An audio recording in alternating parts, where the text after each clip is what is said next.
So just tell us what's behind this increase in business confidence for the first time in 9 months.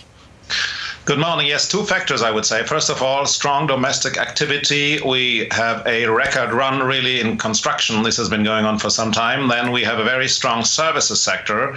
And the second factor is the truce in the trade war with the US. So the fact that tariffs on cars have at least been postponed or may not come at all is very important. We see a jump in expectations in the automotive industry.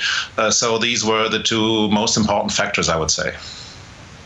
Yeah, and on that trade point, I'm wondering how much concern you may still be seeing with German companies about trade disputes. Is it starting to affect their investments at all beyond simple expectations?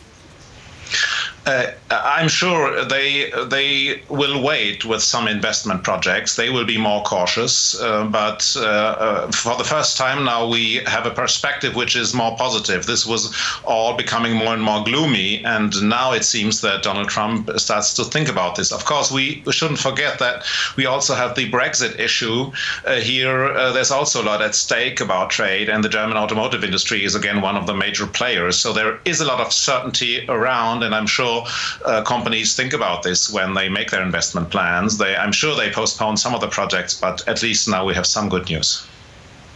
How worried are German companies about capacity constraints and in particular tight labour markets? They are very worried. So we see that companies are running into both technical constraints, so their machines are just not enough. They will react to that by investing more. And they're running into difficulties in the labor market. So finding qualified employees is getting increasingly difficult. There is a debate about fostering immigration, trying to hire more people abroad. So we see both of these capacity constraints now.